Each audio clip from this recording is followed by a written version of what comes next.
Olá, assombrados! Eu sou a Ana Paula e vou contar um relato de Maledite para vocês neste Maledite Day.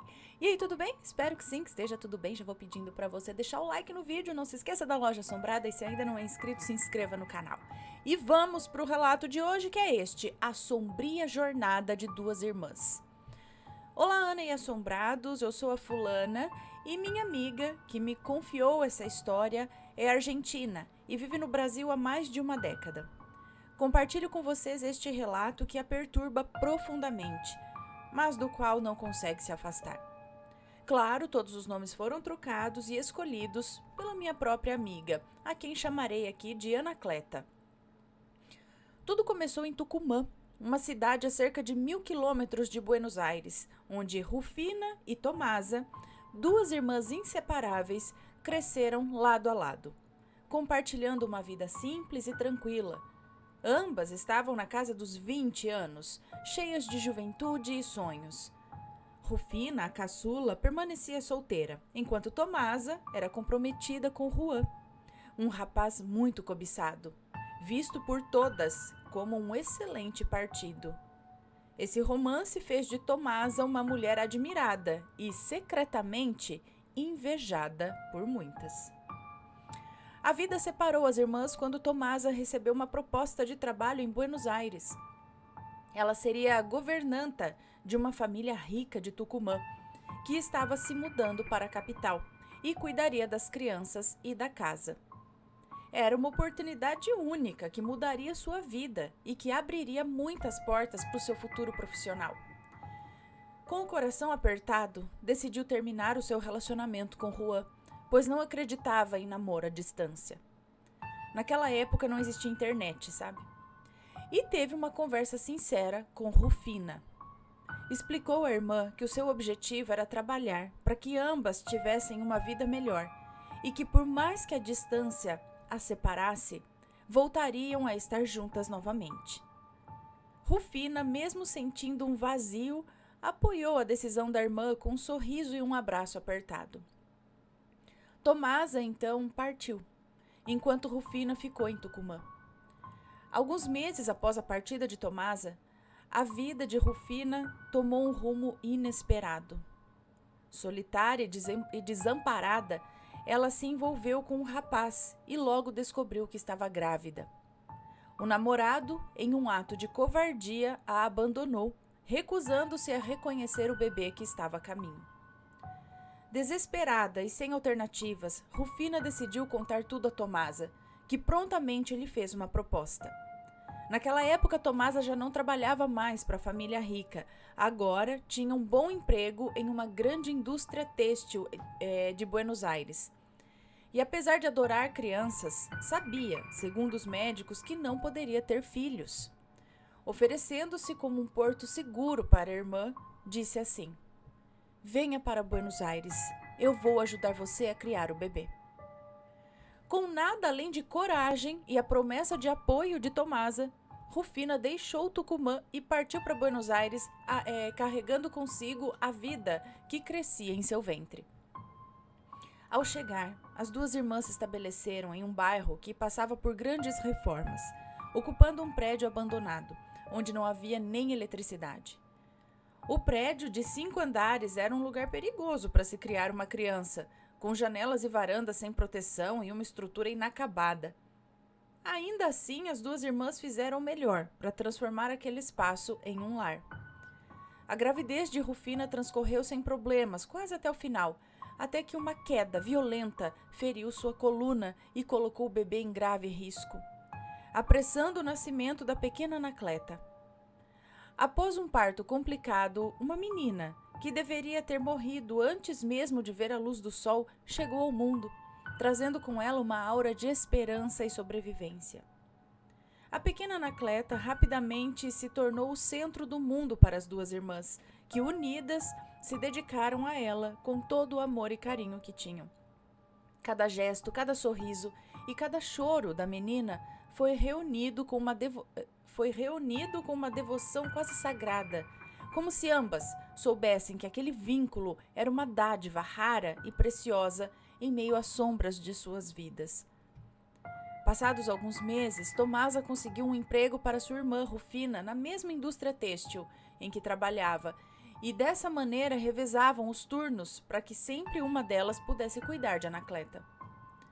Com o passar do tempo, situações inquietantes começaram a surgir. Tomasa, antes tão lúcida e segura, começou a ter lapsos de memória perturbadores, seguidos de crises nas quais parecia ser outra pessoa, alguém que Rufina mal conseguia reconhecer. Seu olhar parecia distante e frio, quase irreconhecível. Era como se uma sombra, invisível, se apoderasse dela, levando-a a agir de forma assustadoramente alheia à sua própria natureza. Os tais episódios foram piorando. Tomasa começou a falar sozinha, murmurando palavras desconexas, e em certos momentos parecia estar possuída por uma força sombria e estranha, algo que claramente não era dela.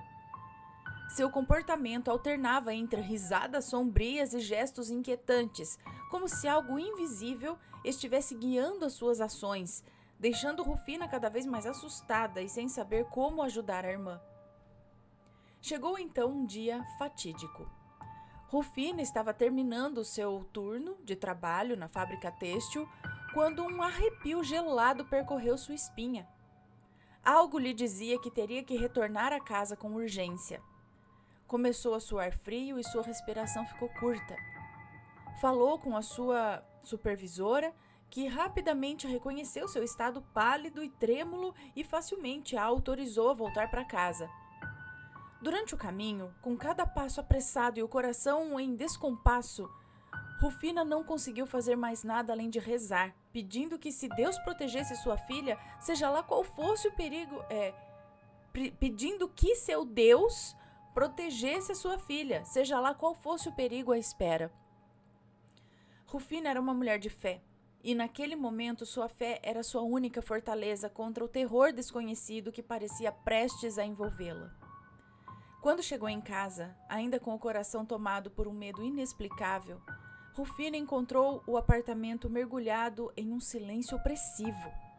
Cada detalhe parecia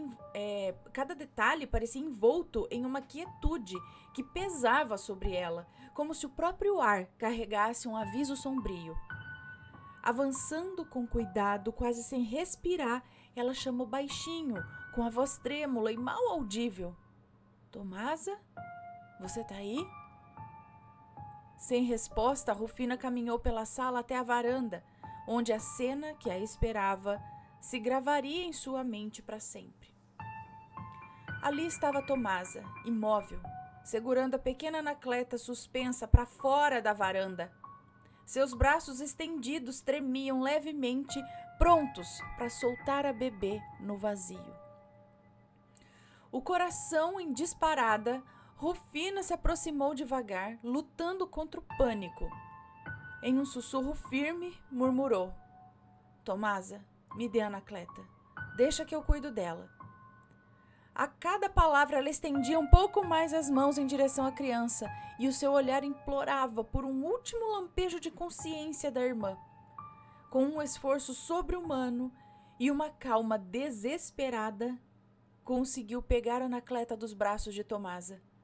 E foi nesse instante que algo no olhar de sua irmã mudou. Tomasa pareceu despertar de um profundo transe e, ao se dar conta do que estava fazendo com sua sobrinha, seu rosto foi tomado por um horror silencioso, enquanto ela olhava para as próprias mãos, incapaz de compreender como tinha chegado a tal ponto. Nesse dia, Anacleta se livrou da morte pela segunda vez. Depois desse episódio assustador que quase custou a vida de Anacleta, Rufina decidiu, em comum acordo com Tomasa, interná-la em uma clínica psiquiátrica no intuito de que pudesse se recuperar dos surtos e desvios de comportamento. Porém, o tempo passou e não houve sinais de melhora. Rufina já não sabia mais o que fazer, até que sua mãe, que morava em Tucumã, mas acompanhava mesmo à distância tudo o que acontecia com as irmãs, sentia que havia algo mais naquela história. Tomasa nunca havia demonstrado antes sinais de esquizofrenia. Era uma mulher protetora, forte, generosa. A mãe das irmãs procurou então um médium, chamado de pai na Argentina, o equivalente ao pai de santo no Brasil, em busca de respostas. Com a ajuda de sua mãe, Rufina tirou sua irmã da clínica psiquiátrica e a levou até o médium, após uma longa viagem de volta a Tucumã.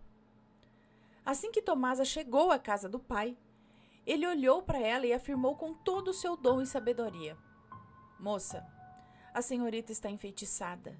Se demorasse mais a vir, teria ficado completamente louca e morrido, pois quem fez esse feitiço tinha uma inveja feroz de ti. O pai imediatamente começou as orações. Benzia Tomasa com ervas e recitava palavras e orações baixinho. Em seguida, utilizou água e outros objetos em um longo ritual de limpeza espiritual e purificação. Tomasa foi perdendo a consciência e entrando em transe. Relatou depois que, durante as rezas, sentiu-se fora de seu próprio corpo, observando tudo como se fosse uma pomba, com visão lateral. Ela pairava acima do seu próprio corpo físico, vendo toda a limpeza acontecer como uma espectadora. Com o término do ritual e exausta, Tomasa foi para a casa de sua mãe e assim ficou alguns dias sob seus cuidados, seguindo as demais orientações do pai, como banhos de ervas e alimentação controlada. Após um tempo, sentiu-se completamente liberta da maldição que a aprisionava. Não teve mais surtos, não entrou mais em transe e não agiu mais como outra pessoa, voltando a ser a doce e generosa Tomasa. Quando questionada sobre quem teria mandado esse terrível feitiço, Tomasa dizia que não queria saber, mas desconfiava que fosse alguma mulher que a invejava por seu antigo relacionamento com Juan, seu ex-namorado promissor. Relacionamento esse que ela mesma havia terminado para conquistar a sua independência em Buenos Aires. Curiosamente, pouco tempo depois, o seu ex-namorado, ao saber que Tomasa estava com sua mãe em Tucumã, a procurou e declarou todo o seu amor, que ainda era muito forte, e prometeu encontrá-la em Buenos Aires num futuro próximo, se ela assim o desejasse, para que pudessem se casar. Tomasa sentiu borboletas no estômago e, com um enorme sorriso, disse que o esperaria na capital. As irmãs Rufina e Tomasa voltaram para Buenos Aires com a pequena Anacleta e continuaram a cuidar delas juntas, com todo o amor. Após algum tempo, Tomasa e Juan se casaram e, de maneira incrível, foram abençoados com a chegada de um filho gerado em seu próprio ventre. Um milagre que ela já tinha perdido a esperança de vivenciar. Para Anacleta, Tomasa foi mais do que uma tia. Ela foi uma segunda mãe, uma presença amorosa que marcou sua vida para sempre. E mesmo depois de seu falecimento, a agora adulta Anacleta ainda sente falta de Tomasa, a tia que tanto a amou em tempos sombrios. Ana, esse é o relato da minha querida amiga, que hoje é uma mulher incrível de 40 anos. Sua mãe, Rufina, ainda está viva e continua morando em Buenos Aires. Anacleta, que não vê sua mãe há mais de 10 anos, vive no Brasil. Mas felizmente, ainda neste ano de 2024, sua mãe virá visitá-la e Anacleta finalmente poderá passar bons momentos ao lado dela. Resolvi então escrever essa história para que seja registrada em sua linda voz. Será um presente especial para elas, uma memória que ficará guardada para sempre. Fico emocionada em imaginar o impacto que este relato terá em suas vidas. Um beijo de sua fã. Um beijo para você, muito obrigada por compartilhar essa história tão interessante.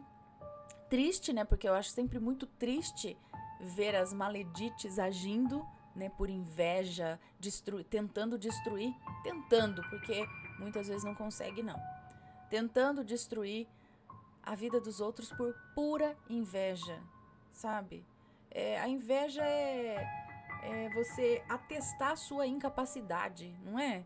Porque, gente, para tentar destruir outra pessoa, você tá afirmando ali que você realmente não consegue ser como ela, então você precisa destruir ela. Sabe, sendo que alguém precisa ser como outra pessoa, em vez de cada um ser o melhor de si. Enfim, mas é muito bonita também a história, né? de as duas irmãs se juntando para dar tudo de si para cuidar da menina, e ela também depois milagrosamente engravidando e se casando com aquele mesmo rapaz que ela deixou para tentar uma vida melhor no outro lugar. E olha só, quando é para ser, pode passar o tempo que for, pode acontecer o que for, que vai ser. Bom, pessoal, este foi o relato de hoje. Espero que tenham gostado. Um grande beijo para vocês. Um beijo para as posso dizer, personagens deste relato. Beijos para vocês. Se tem alguma história parecida, envie o relato pra gente. E se for comentar, que seja sempre com respeito, por favor. Um grande beijo agora sim, e a gente se vê no próximo relato. Fui! Tchau, tchau!